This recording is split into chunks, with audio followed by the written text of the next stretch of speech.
નમસ્કાર મિત્રો, આપણે આજે જઈ રહ્યા છીએ દાંતીવાડા ડેમ જોવા. દાંતીવાડા ડેમની અંદર જ્યારથી ઉપરવાસની અંદર વરસાદ થયો છે ત્યારથી પાણીની આવક એ સતત ચાલુ છે. આજે હું અને નાનું ભાઈ બંને નીકળ્યા છીએ દાંતીવાડા ડેમ જોવા માટે. જો આપણે આ ગાડી પડી છે અહીંયા રસ્તાની અંદર આપણે રોકાયા છીએ, એટલે આપણે જોવાના છીએ આજે કે દાંતીવાડા ડેમની અંદર કેટલું પાણી ભરાયું છે ને કેટલું નહીં ભરાયું. પરંતુ આપણે જે રસ્તામાં રોકાયા છીએ તમને સામેથી બતાવું ને તો અહીંયા દાંતીવાડા ડેમ એ દેખાઈ રહ્યો છે. લગભગ દાંતીવાડા ડેમ છે ને એની ઓલી બાજુ પાણી છે જે આપણે જોવા માટે જવાના છીએ કે પાણી કેટલું ભરાયું છે એ પણ હું તમને બતાવવાનો છું. પરંતુ આપણે જે જગ્યાએ રોકાયા છીએ પુલ છે, આ પુલની અંદર તમે જુઓ કે જ્યારે પાણી છોડવામાં આવશે ને ત્યારે આ પહાડી એરિયાની થઈ અહીંથી બનાસ નદી એ ડીસા થઈ અને ત્યારબાદ સમગ્ર જગ્યાએ ફેલાશે. અને અહીંથી જે પાણી જે છોડાય છે દાંતીવાડાનું એ પાણીના લીધે જ આજુબાજુના અંદરના જે ગામડાઓ છે, ખેડૂતો છે, એમને પાણી પણ મળે છે ને એમના પાણીના તળ પણ ઊંચા આવે છે. તો મિત્રો, હું અને નાનું ભાઈ બંને જઈ રહ્યા છે દાંતીવાડા ડેમ જોવા. તો તમને બતાવીશું કે દાંતીવાડા ડેમનો લાઈવ નજારો કેવો છે. તો ફાઇનલી દોસ્તો, આપણે આવી ચૂક્યા છીએ દાંતીવાડા ડેમ. દાંતીવાડા ડેમ એ દર વર્ષે અમુક વર્ષે ભરાય છે, અમુક વર્ષે નથી ભરાતો. પરંતુ અહીંનો નજારો એકદમ અદ્ભુત હોય છે. અદ્ભુત નજારો એટલે માટે હોય છે કે બનાસકાંઠાના સંપૂર્ણ ગામડાઓને મતલબ કે જ્યાં જ્યાંથી નદી નીકળે છે, નદી લોકોની જીવાદોરી છે. તો હું તમને બતાવવા જઈ રહ્યો છું દાંતીવાડાનો અદ્ભુત નજારો. આપ જોઈ રહ્યા છો કે આ દાંતીવાડાનો અદ્ભુત નજારો છે.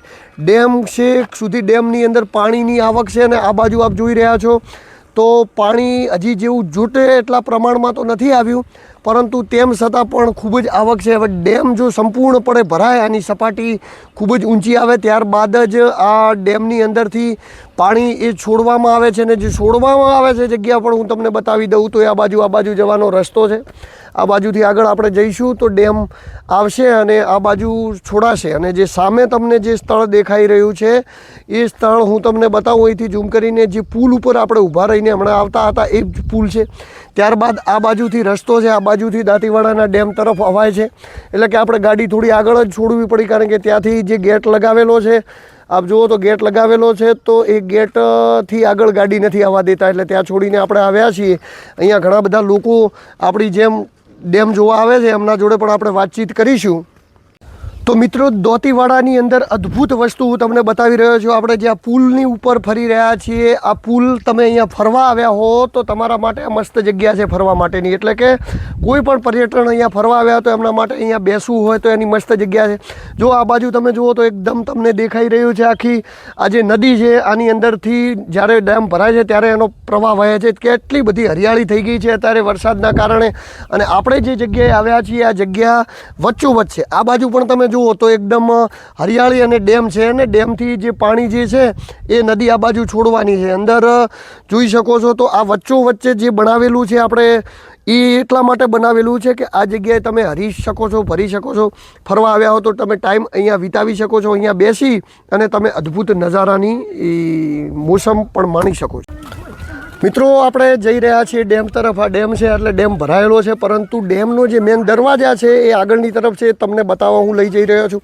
પરંતુ અહીંયા ચાલીને જવું પડે છે, કારણ કે ગાડી ત્યાં અંદર લાવવા નથી દેતા. કોઈ પણ કારણ હોય તો ગાડી ત્યાં ગેટ ઉપર જ મૂકવી પડે છે. હું છું, નાનું ભાઈ છે ને અમારી સાથે એક અહીંયા સ્થાનીય ભાઈ છે. શું નામ છે મોટા ભાઈ આપનું? દીપકભાઈ. દીપકભાઈ, કેટલા ટાઈમથી તમે ડેમ જોવા આવો છો કે અહીંયા સ્થાનિક? વર્ષ અમે જે ડેમ ભરાય ત્યાં આવીએ છીએ. દરેક સાલ ડેમ ભરાય ત્યારે આવે. દર સાલ કરતી આ વખતે ડેમ ઓછો ભરાયો છે કે વધારે ભરાયો? ઓછો ભરાયો. દર સાલ જેટલું પાણી નથી આવ્યું. આમ અંદાજિત કેટલું પાણી છે, શું લાગે છે તમને? અંદાજે બહુ ઓછું પાણી. બહુ ઓછું પાણી છે એમને? તો કે ઉપરવાસની અંદર વરસાદ થયો ત્યારથી થોડું પાણી વધારે ચાલુ છે. તો ઉપરવાસમાં જો વરસાદ સારો હોય તો પાણી અંદર આવે. એટલે અત્યારે ઉપરવાસની અંદર જે વરસાદ છે એ પ્રમાણે ત્યાં વધારે વરસાદ થાય તો એ પ્રમાણે આવક ચાલુ છે પાણીની, એમ ને? તો હજી સુધી જેવું જોઈએ એવું પાણી નથી ભરાયું, કારણ કે તમે દર વર્ષે જોતા હશો એટલે તમને આઈડિયા આવે ને કે દર વખત ને આ વખતમાં કેટલો ફરક છે. ઓછું પાણી છે. અને બીજું કેવું, અહીંયા લોકેશન કેવું લાગ્યું તમને? એકદમ મસ્ત, સારું. ફરવા માટે લોકોને આવવું હોય તો? હા, તો એકદમ મસ્ત છે લોકેશન. જો ગાડી અંદર જે નિયમ પ્રમાણે અંદર નહીં આવવા દેતા, તો ગેટ ઉપર મૂકવી પડે ગાડી આપણે. હા, પણ આમ નજારો બહુ સારો. તો નજારો ફરવા લાયક છે મિત્રો. નજારો ખૂબ જ અદ્ભુત છે. તમે આ બાજુનો નજારો જુઓ, બરોબર. ત્યારબાદ આ બાજુનો નજારો જો, આ બાજુ તો કેટલો એકદમ અદ્ભુત નજારો છે. હું તમને બતાવું ને, અંદર ઘર બનાવેલા છે. આ બાજુનો ડેમ છે, સામે દેખાઈ રહ્યો છે ડેમ છે ને, આપણે ત્યાં જ પહોંચવાના છીએ.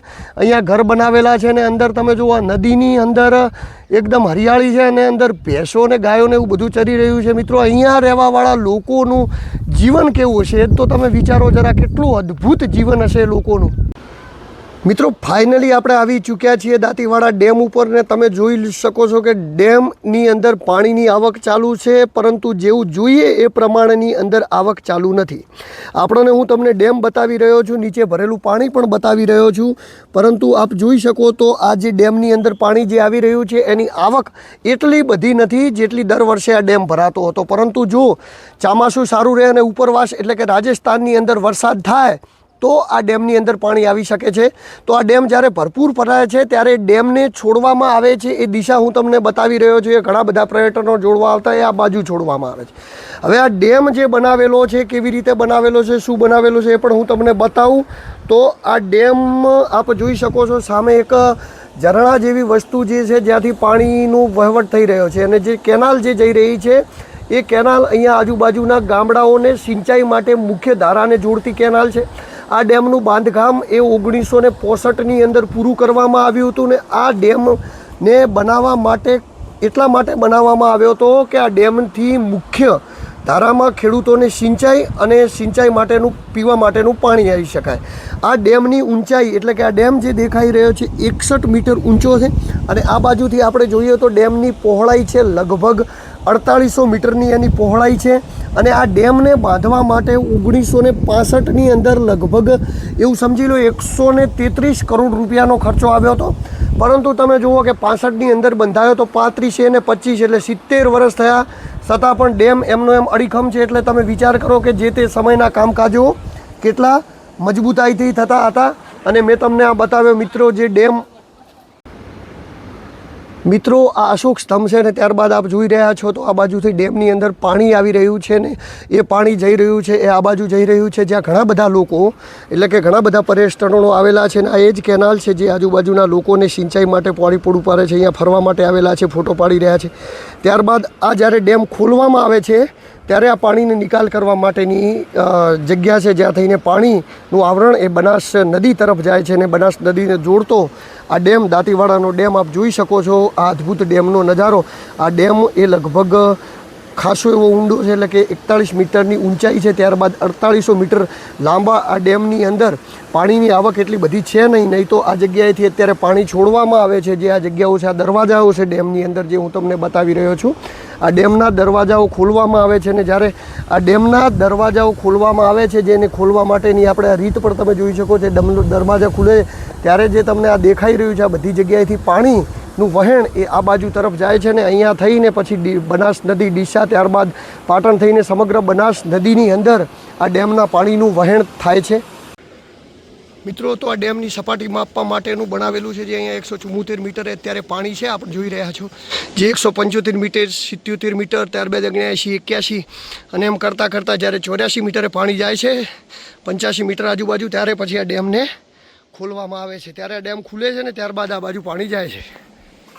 મિત્રો ઉપરથી આપણે જે વ્યૂ જોયો ને અહીંયા લોકો ફરી રહ્યા હતા તો આપણને પણ એવું કુતૂહલ જાગ્યું કે આપણે પણ નીચે જઈ અને તમને બતાવીએ કે આ વ્યૂ કેવો છે. તો જો આ ડેમનો વ્યૂ દેખાઈ રહ્યો છે.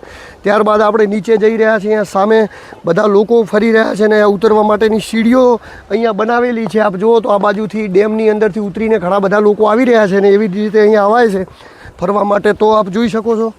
તો આ જે વ્યૂ હવે તમે જોવા જઈ રહ્યા છો, વ્યૂ કેવો દેખાઈ રહ્યો છે આપણને આપ જોઈ શકો છો. અહીંયા માછલી પણ બનાવેલી છે, એટલે કે પર્યટક સ્થળો લોકો જે આવે એમના માટે અહીંયા મનોરંજન, ફોટા પાડવા માટે અલગ અલગ પ્રકારની વસ્તુઓ પણ અહીંયા બનાવેલી છે. તો આપ જોઈ શકો છો. હું તમને હમણાં વ્યૂ બતાવું છું.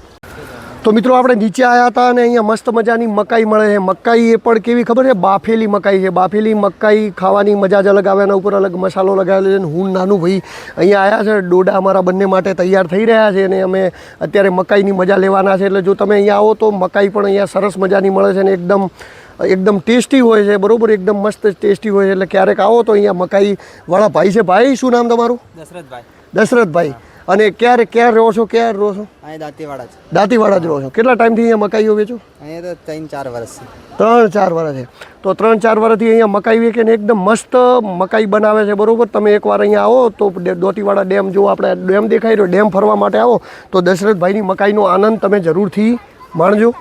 જો આ દશરથભાઈ છે, હમણાં જેમના જોડે મકાઈ ગાધી, મકાઈ એકદમ કેટલી મસ્ત ફ્રાય કરી રહ્યા છે. ફ્રાય કરીને અહીંયા બધા લોકો આવે છે મકાઈ ખાવા માટે અને એકદમ ફેમસ મકાઈ છે દશરથભાઈની. એટલે અહીંયા જે ખાવા માટે લોકો આવે છે એ બધા મકાઈ અહીંયા ખાતા હોય છે.